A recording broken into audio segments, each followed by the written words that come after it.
You say that I'm psychotic, but then you like it like that. It's how you give me time, the conversation changes, and I want you right back, right back. You say that I'm hypnotic, and that I caught you like that. It's how you give me time, I walk into the room, you know you want what I have, I have. Turn it off, can't tell that I love you right back, moving on. Welcome mga katitos, mga katitas. So for today's video, medyo matagal-tagal tayong hindi nakapag-upload or nakapag-premiere kung ano mga kaganapan sa buhay. So medyo naging busy ang inyong tito, work-related and then personal life-related. So ang kaganapan ngayon at ang aking mga family dito sa Hong Kong ay magpupunta at manunood ng Chinese New Year Parade dun sa may Kowloon side. So nag-cross harbor kami. Hindi kami nag-MTR kasi mas madali daw or mas malapit yung biyahe pag nag-ferry from Discovery Bay to Chimchachoy. So yan, dyan na kami, nagko-cross harbor. So medyo napakaraming tao. Actually, hindi medyo, maraming tao talaga. Pati sa ferry, pahirapan sa pagsakay. So, ayan, medyo malapit-lapit na kami. Nasa gitna na kami ng dagat. So, yung ibang mga followers ko at saka yung mga ibang taga Hong Kong dito na naka-follow sa YouTube channel ko ay medyo alam na nila kung ang lugar ito. So, ayan, dating na kami dito sa may gawing Kowloon. So, nakita niyo naman, napakaraming tao, napakaraming pulis kahit saan. Maraming tao.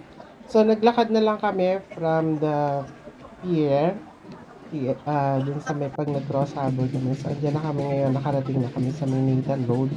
At may mga street performances ng mga iba't ibang grupo. So, nag-start siya around 8 o'clock.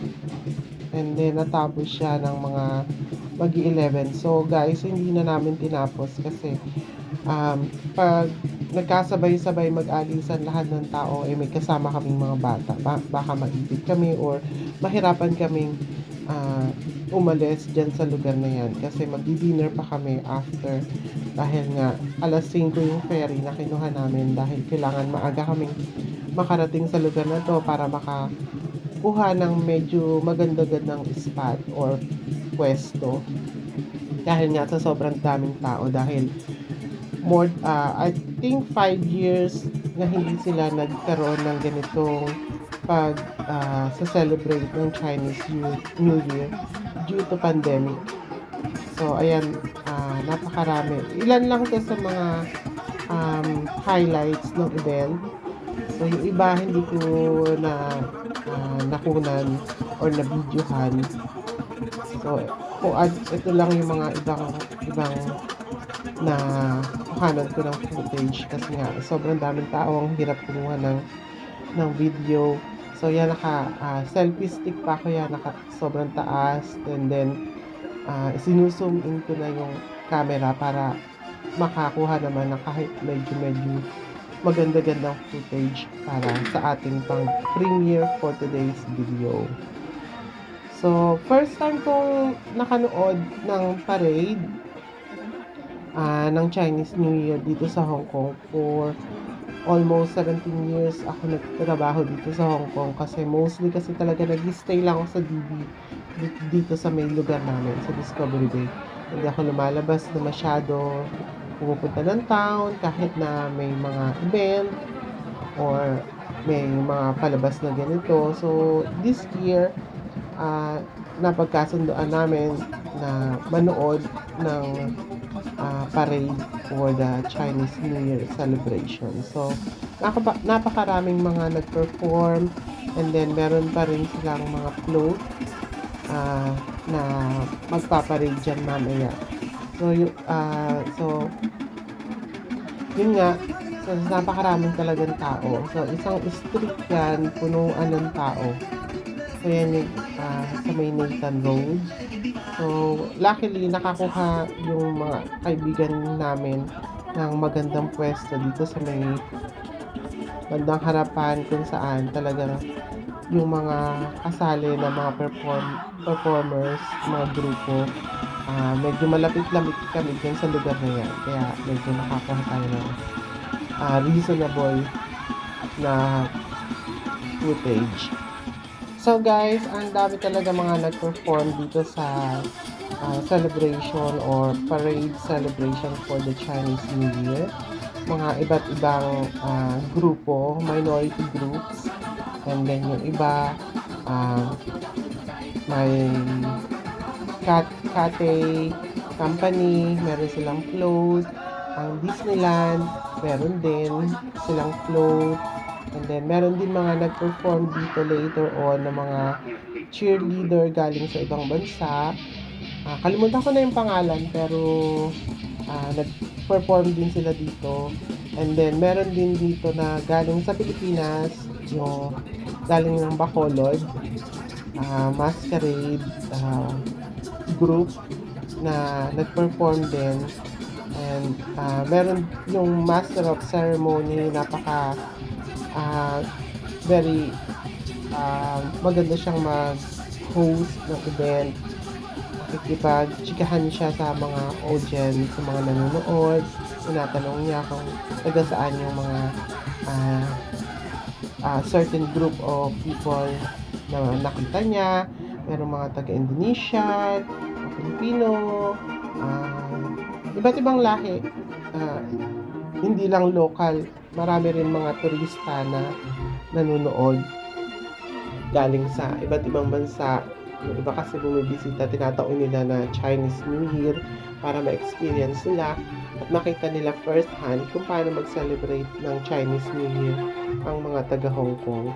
So luckily, hindi masyadong malamig dito during this time.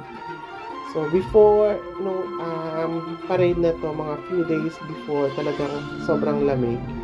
So nakita nyo naman yung mga suot ng mga ibang performers, napakaninipis na suot nila. So luckily hindi nga ganun kalamig para hindi sila masyadong ginawin.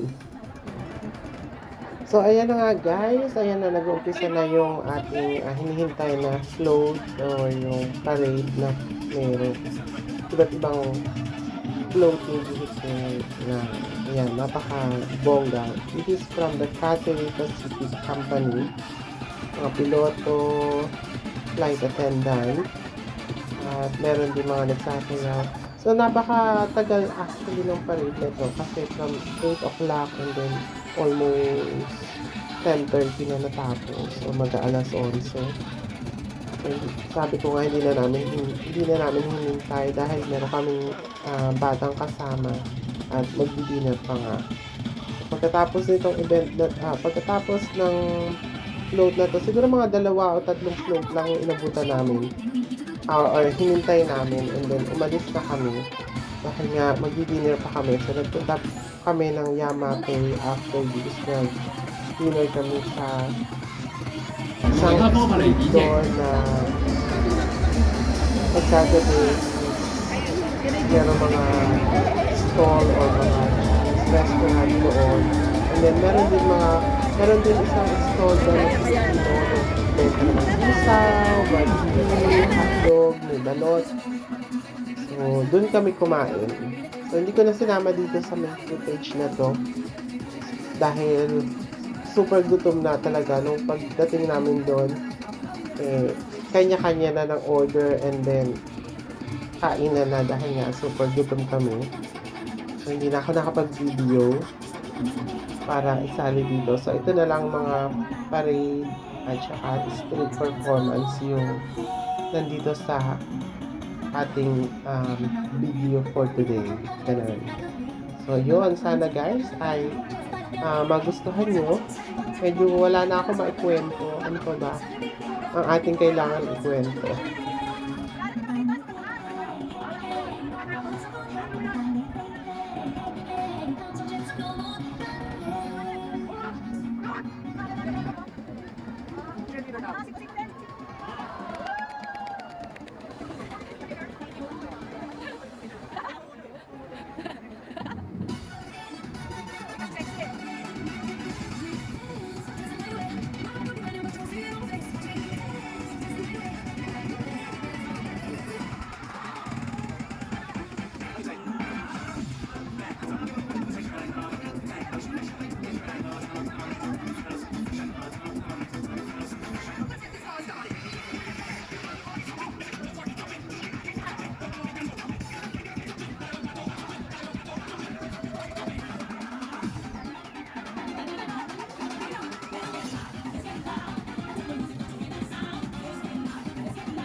So, ayun lang guys. So, sana nagustuhan ninyo ang ating video for today. Hanggat sa muli, sa susunod pang mga pag-vlog ni Tito Owel. At sa mga hindi pa nakasubscribe, guys, please subscribe my channel. Don't forget to share, like, and watch our previous mga video, mga vlog. And hit all notification. Bye-bye!